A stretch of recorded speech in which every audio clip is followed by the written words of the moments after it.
Hello everybody, this is Dino GTO and this is the Dickermax review I promised earlier in the week in the mini marathon event video I did. This event is on EU and Asia if you're unaware of it. It gives you the chance to get one of these for free. And in my opinion, it's well worth getting. It's a free tier 6 premium and it's a pretty damn nice one in my opinion. It does have its limits in terms of survivability, but you would expect that because it's a glass cannon. Um, and it needs to stay in the second line in the background in order to be able to survive and deal its damage. It's got a really good view range. It's able to actually do this. So take advantage of the 400-meter view range. It's got binocular. When you got binoculars on, you'll easily make the 445 view range limit. Camo net just makes it better when it comes to stealth. And rammer, because use a rammer when you possibly can, other than all loaders because you can't. Stealth ratings wise, this thing is very close to the Borsig, numbers wise. So that's pretty good, damn good, because this thing here is renowned for how stealthy it is. Fair enough, my Deckermax has some camo on it, which means it'll have a slight advantage. But I'm afraid to take it off because I don't remember if it deletes it or not, so I'm just leaving it on for now, and I don't really want to spend the gold to put camo on it again. Gun wise, very nice gun. 167 pen, or wait, 167, 169, 169, 169 pen. Now, out of all the tier 6 tank destroyers you're likely to see, the ones you're most likely to see, which will have more pen than this, are the Nashorn and the Su 100. I'm not counting the Churchill gun carriage, or whatever the hell it's called, and the Ariel V39 with the 90mm, because as far as I remember, the 90mm on that thing has horrific gun stats, and the Churchill gun carriage is crap, so there's no point in even including it. Um, it has a fast aiming time. Its gun traverse, like how far you can turn it left and right, is kind of narrow, but it's 8 degrees to each side, but which is still alright in my opinion. The fast aiming time really helps with that, 2.21 seconds with a 100% crew, and it's really accurate. This is a really good combination and makes it very good at the role it is set up to be in. And the 8-second reload is a blessing in disguise because it means that it basically gives you time to fall back, disappear off the radar, allow the enemies to lose interest in trying to shoot you, and relocate to find somewhere else where you can shoot them and get easy shots into their flanks. Well, maybe not their flanks, but easy shots where you can see their vulnerable points. So it's very good at that there. It's a decently mobile machine. Its survivability is not there because it's basically a paper bag with a 105.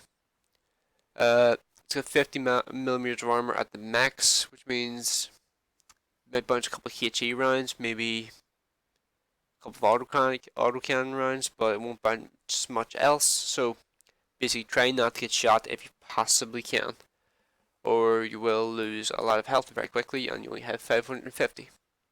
So you want to try and keep your health as long as humanly possible. So as long as you're able to stay unspotted for as long as you can, and you're able to just keep putting shots into the enemy whenever they're trying to move through an open gap, when they're trying to progress forward, you can put a couple shots into them, and because of the half decent mobility of this thing, you're going to do about 35 kilometers an hour on the flat, and when going downhill, you're easily going to hit the 40 kilometer an hour top speed that this thing has. So you can get a couple shots in, and you can run away.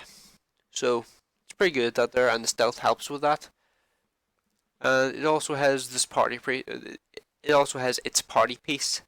The 15 degrees of gun depression this thing has. 15 degrees is absolutely amazing. It's, I don't know, I think it's the best gun depression in the game.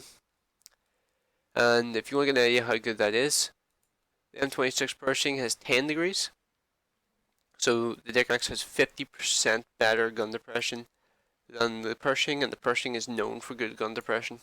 So that just gives you an idea of how amazing the gun depression is in this thing. So I think I've covered all the bases, except you need to make sure you do not waste shots.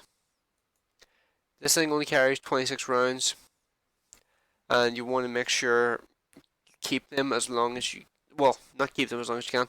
If you have an easy shot, you take it, but you want to make sure your shots are well aimed and you don't want to waste them, because there is potential, if you're just spamming shots randomly, to actually run out of ammo. 26 shots, it's alright.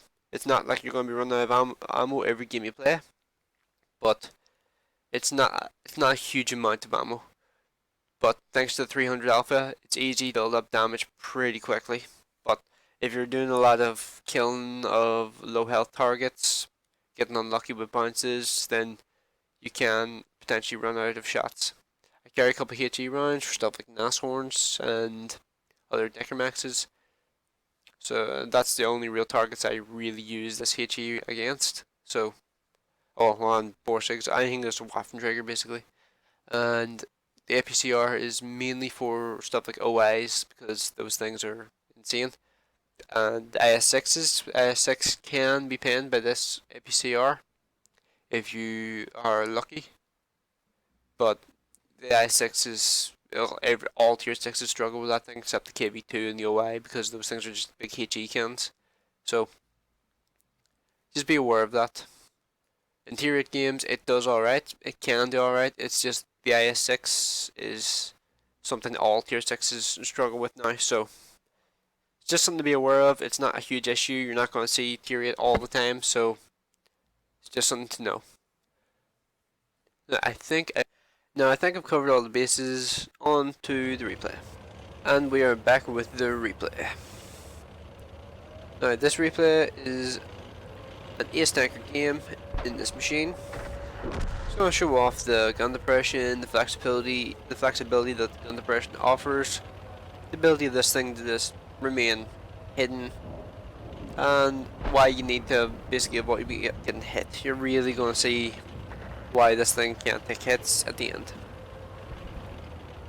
Now I'm just going to move into this position here. I headed to this side of the map because it's what the cap is, and typically if you can, yeah, that was a risky shot. Typically if you can, you want to head over to where the cap is. If I hadn't wasted that shot on the leopard, I would have got shot in that Hellcat. Kinda sucked. Yeah. And there's no experimental, he's going to sit too long, and bang. Now you could make the argument that any machine could use this position, but I feel like this machine here is able to make use of it so much easier than any other machine really would be able to, because I don't think I do in this much, but I think I can aim the gun down another, let's just check. Yeah, I could probably aim the gun down another 2 or 3 degrees, or well, maybe 3 or 4 degrees. That's just how insane the gun depression is on this thing.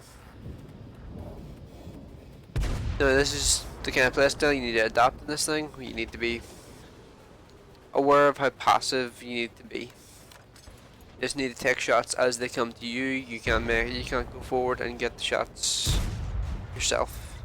So take another shot in that leopard. In this game I do not have Sixth Sense. I only recently changed it for Sixth Sense. This game was played I think 2 days ago. So it's just like, I don't know if I'm spotted, but this is with almost a 100%, almost universal 100% camo crew. So this gives you an idea of like the kind of stuff you can do with that sort of crew. And I'm just trying to search for shots on this guy. I see that I potentially have a shot on this guy, and 268 damage. Nice roll. Well, not a nice roll actually. It's I think 32 below average, and I kill him, get rid of him, get gun out of the game, and the game is not looking good at this point. We are down 3 machines, and they have basically overrun the east side. I move up to try and get a shot in the T-29, but unfortunately I was just a wee bit slow and missed the opportunity to get the shot on him. This KV-1 appears, and this is what this gun will do to lower tier machines if it hits. Actually no, it's not the KV-1 I mess up, it's this guy. This was a mistake on his part, and there's the accuracy for you. I'm just able to just aim in on his front drive wheel and just take advantage of it. And now he is just totally screwed. He's aiming at me, but I'm not 100% sure I'm spotted. This is only 340 meters range, so chances are I might be. So, be a wee bit cautious, and just gonna finish him off there. That's just the kind of flexibility that this thing has. But as you can see, I'm already running a wee bit low on ammo. I've only got 6 AP rounds left. 6 APCR shots and 4 HE, and this is part of the reason why I stopped carrying so much HE, because I don't typically find myself using it. Take a good chunk of his health off, make him a one shot for practically anybody on my team. And now I'm just going to look over to this side here again, try and see if I can get a shot on any of these guys. Patience is key to this sort of playstyle. It's a good machine, but you need to be patient in order to get the most out of it. And basically just surveying the area, watching to see what my team is doing, and once you spot your team is moving forward to deal with the last few enemies, you need to try and help too.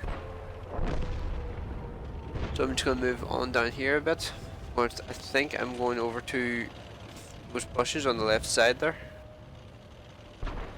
Yep, I am. So I'm going to try and get into position where I can remain unspotted by this Su-100M1. Unfortunately, the replay bug that doesn't show outlines, that was a hit on his front plate. I got a wee bit unlucky there. Typically that would have panned. I think it was just an unlucky pan roll, but now you can see we are losing again by one machine. I'm going to move forward using these bushes as cover. And I think I'm going to take one shot at this Su-100M1 with a premium round to guarantee I do some damage. As I said, I only have 550 health. A shot from that guy and a shot from T-29 and I will be dead. Now it's just me and the 87. The 87 has moved forward into a position where... Oh, my last shot in the Su-100 end. The 87 has moved forward to try and deal with the guys in the cap. I take a shot on that guy, unlucky, didn't get the hit I needed. And unfortunately this Oni's gun is in a really awkward place, so I can't aim where I want to. And it's another unlucky bounce. The KV-1's behind me, I'm getting really worried. And I don't know what to do, and the 87 kills this guy, and as soon as he kills this guy I move forward immediately, and that was an extremely lucky bounce. I don't know what kind of witchcraft that was, but 326 damage into that guy, and I know I will reload him. Because I'm pretty sure his reload's about 10 seconds, bang. Now I'm worried about dying here. I'm moving forward as fast as I can. KV-1 doesn't get another shot on me. Oh, he takes another shot anyway, but isn't lucky enough to connect. And as you can see here, I only had 9 shots remaining. This is why I got rid of a couple of HE rounds. They're not really as useful as they used to be, I think. So, just gonna sit here. I have a 400 meter view range. Goes up massively when I'm using binoculars, so 315 damage into that guy. I think the 87 is going to move around, put another shot into him, or I might kill him here. Up, he takes a shot, and I will finish him off here now. And that's game. Now we're on to the post-game stats. As you can see, high caliber, ace game, nice XP, nice credits. Highest damage, well obviously because of the high caliber, nice XP. Let me know. Are you going to go for the Dicker Max? Do you think it's a good machine? If you already have it. And I'll see you in the next one.